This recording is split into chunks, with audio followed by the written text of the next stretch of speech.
আন্দোলনের মাঝখানে কেউ যেন ফাটল ধরাতে না পারে, এটা আমাদের মাথায় রাখতে হবে। শেষ কথা বলছি, আমি বারবার বলি, আজ বলছি, একটা শান্তিপূর্ণ আন্দোলন, একটা শান্তিপূর্ণ মুভমেন্ট 100 ছুটন্ত কামানের চেয়েও অনেক বেশি শক্তিশালী হয়। আমাদের এই আন্দোলন মানুষের কষ্ট দেওয়ার জন্য নয়, আমাদের আন্দোলন জনজীবন বিপর্যস্ত করে দেওয়া নয়, আমাদের আন্দোলন ভাঙাচোরার পড়ানো নয়।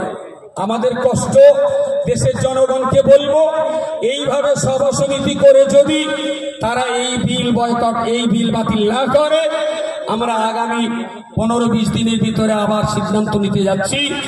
যত শহর আছে, যত মার্কেট আছে, প্রত্যেকটা মার্কেটে এই ধরনের একটা মঞ্চ তৈরি করে আমরা লাগাতার ধর্মঘট এবং অনশন মঞ্চ, আপনার অবস্থান ধর্মঘট চালিয়ে যাব।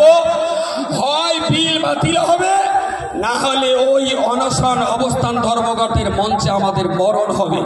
দুটোর যে কোনো একটা রাস্তা বেছে দেবে।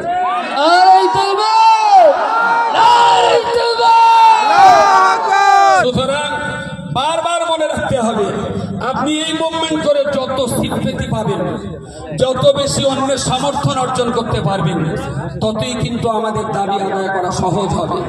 আর অন্যকে যত রাগিয়ে দেবেন, যত অন্যকে কষ্ট দেবেন, তত কিন্তু আমাদের দাবি আদায় করতে গেলে অশান্তি হবে। অনেকে আপনাকে উস্কানি দেবে, অনেকে আপনাকে পিছনে কাটি মেরে দেবে, আপনি যেন কারো চক্রান্তে পড়বেন না। আরএসএস কিন্তু টুপি মাথায় দিয়ে, পায়জামা পরিয়ে, লুঙ্গি পরিয়ে অনেক লোক দলের ভিতরে ঢুকিয়ে দেবে। সব টুপিওয়ালা, সব লুঙ্গিওয়ালার কথা শুনবেন না। যদি উস্কানি দেয়, ফটাং করে ধরে জিজ্ঞেস করুন তোমার নাম কি আর বাড়ি কোথায়।